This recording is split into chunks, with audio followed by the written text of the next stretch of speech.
The After the Affair podcast with me, Luke Shillings, is here to help you process, decide, and move forward on purpose following infidelity. Together, we'll explore what's required to rebuild trust not only in yourself, but also with others. Whether you stay or leave, I can help. And no matter what your story, there will be something here for you. Let's go.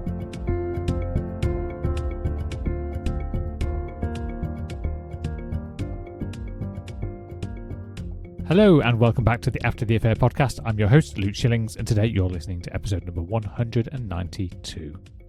In the last episode, we explored the question of whether to tell your children about an affair at all. We looked at the difference between truth and detail, when to say something, and what children actually need to hear in order to feel safe.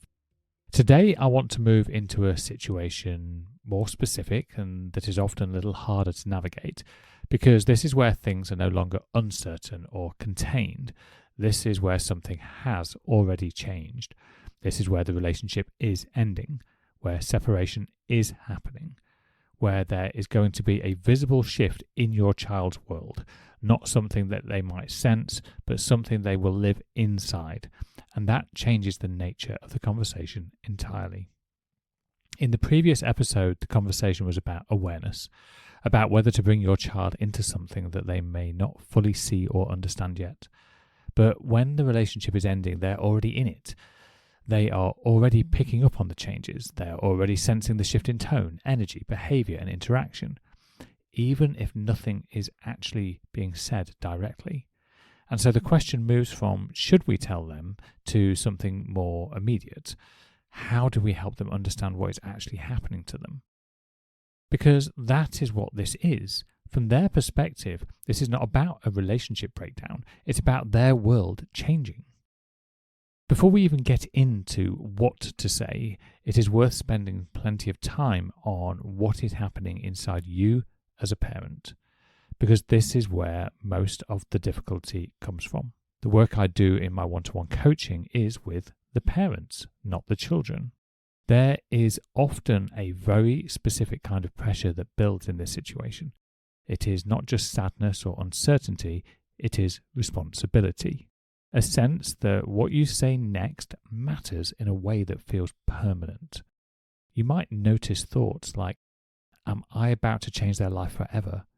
Are they going to look back on this moment one day? Am I responsible for the impact it has on them? Is there a way to do this without hurting them? And underneath all of that, there is often guilt. Even in situations where logically you know the relationship wasn't working, even when you know that staying may have been far more damaging long term, even when you know that this outcome is necessary. Emotionally, it can still feel like you're the one delivering something difficult into your child's life, and that creates a very strong instinct. First, to protect. Second, to justify. When something feels heavy, we naturally want to explain it. We want to give context. We want to make it make sense. We want to soften it by helping the other person understand why it is happening. So the mind goes to, if they understand, maybe it won't hurt as much. If I explain it properly, maybe they will accept it. If they see the full picture, maybe they won't blame me. This is a very human instinct, but it is not aligned with what your child actually needs. Because your child is not trying to evaluate whether this decision makes sense. They are not assessing whether it is justified. They are not looking at the relationship and deciding if it should have continued. They are trying to understand something much more immediate. When a child hears that their parents are separating, their focus is not on the past. It is on the present and the future. They are not thinking, what happened between you? They are thinking, what does this mean for me? That shows up in very simple but very practical questions like, where will I live? Will I see you both? Is my routine going to change? Is anything else going to change? Is my world still stable? Am I still safe? These questions are not always asked directly, of course, but they are present underneath everything. And if those questions are not answered, the mind fills the gaps. There is an important distinction here that is worth understanding. Children can process pain. They can feel sad. They can feel confused. They can even feel upset. as long as that experience is held within a stable environment. What is much harder for them to process is uncertainty, because uncertainty creates ongoing anxiety. It creates a loop where the mind keeps trying to figure out what is happening, trying to predict what comes next, trying to make sense of something without enough information. So the goal of this conversation is not to remove the pain.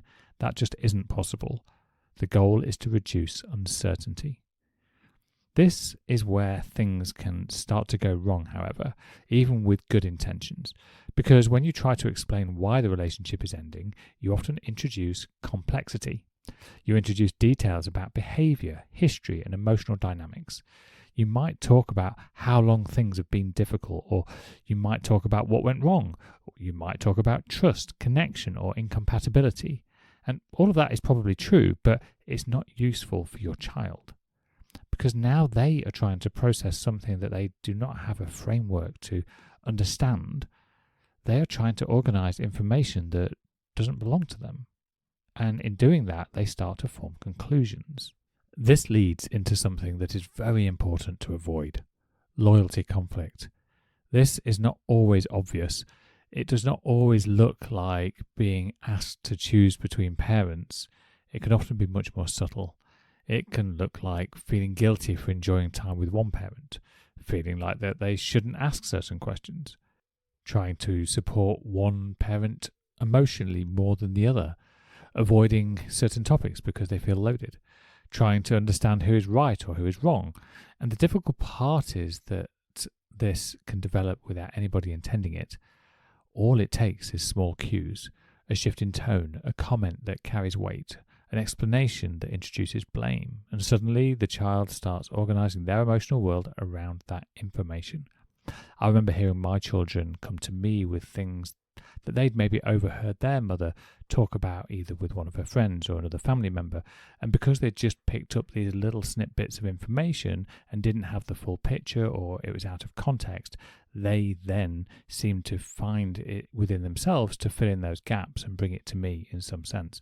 And it's that lack of clarity around what it is that our child actually needs to hear and how we want to treat our children during this process that I think is hugely important. And of course, don't get me wrong, I didn't have this podcast of me talking about it so clearly to myself at the time, so it's easy to not notice the impact that the things you say have on your kids. So I want to just take a brief pause here and just acknowledge that this isn't easy and you won't do it perfectly, and that's okay.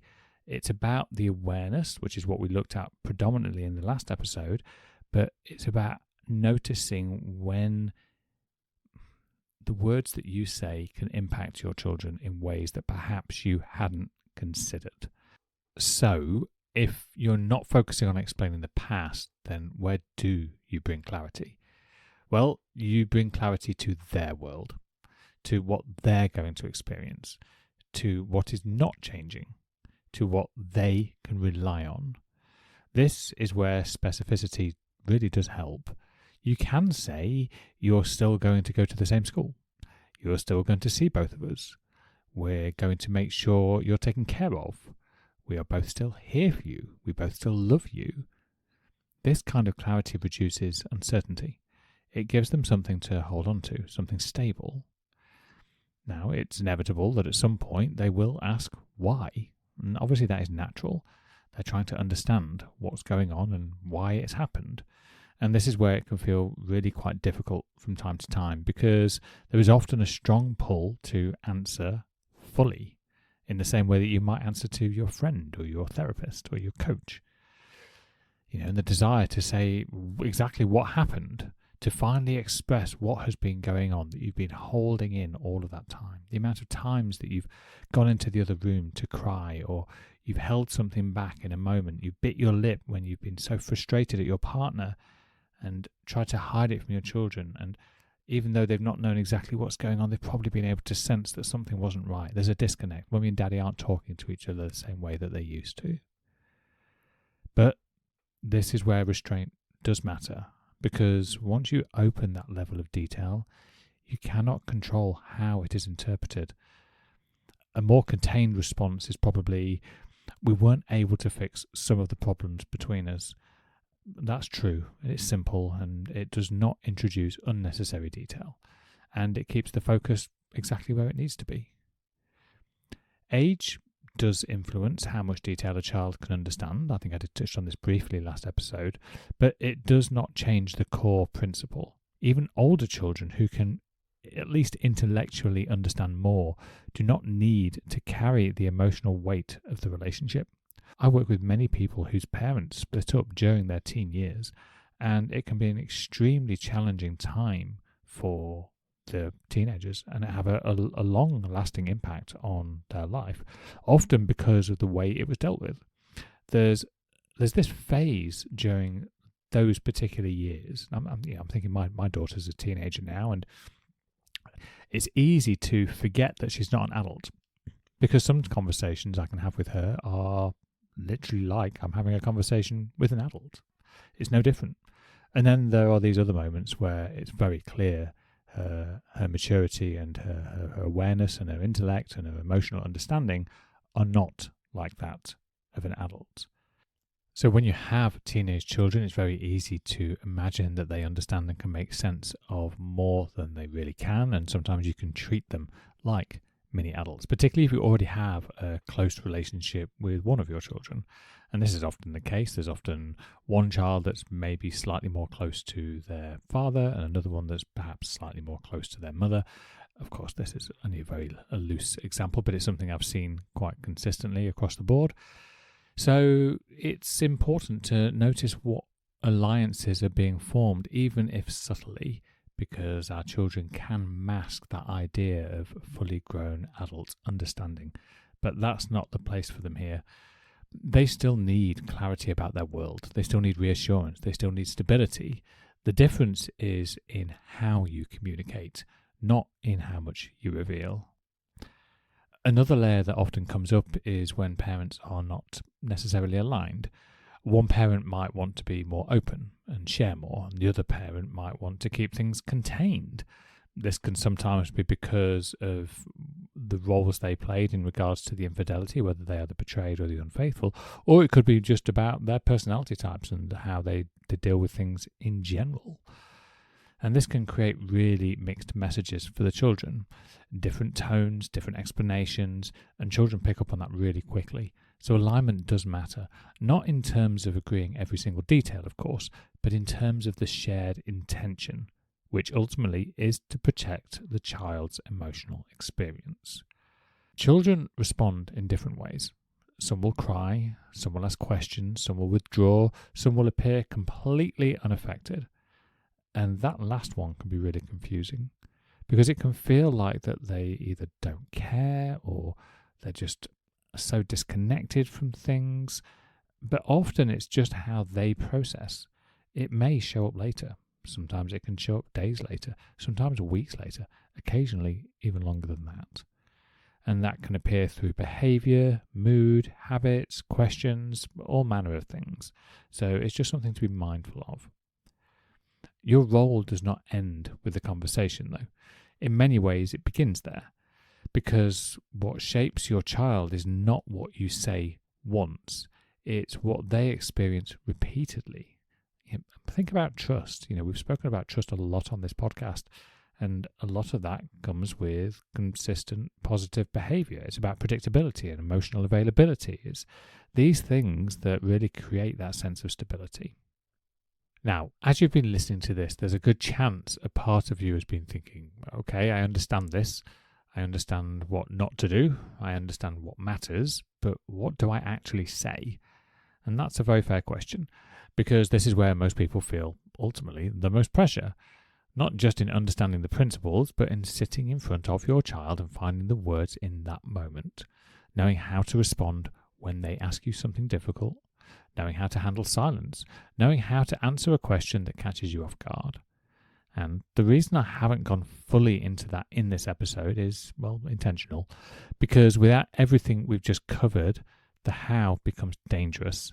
It becomes scripts without context, words without grounding, responses that might sound right but land completely wrong.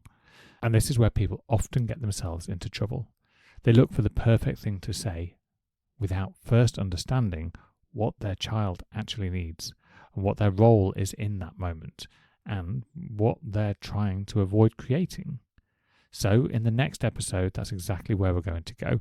We're going to slow this right down and look at how to structure the conversation, what to say at the beginning, how to respond to difficult questions, and what to do when you feel like you said the wrong thing. Oh, and how to handle the moments that you can't prepare for, because they will happen. Because there is a way to approach this that feels more grounded, more contained, more intentional. But for now, everything we've covered today gives you the foundation for that.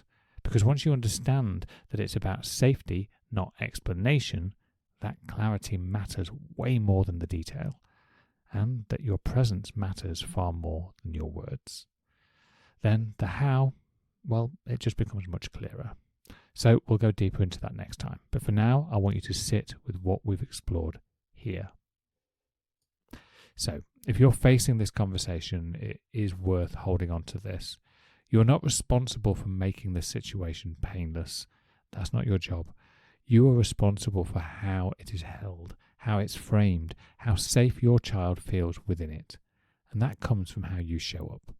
Not how perfectly you explain it, but just how you be in and around that discomfort yourself.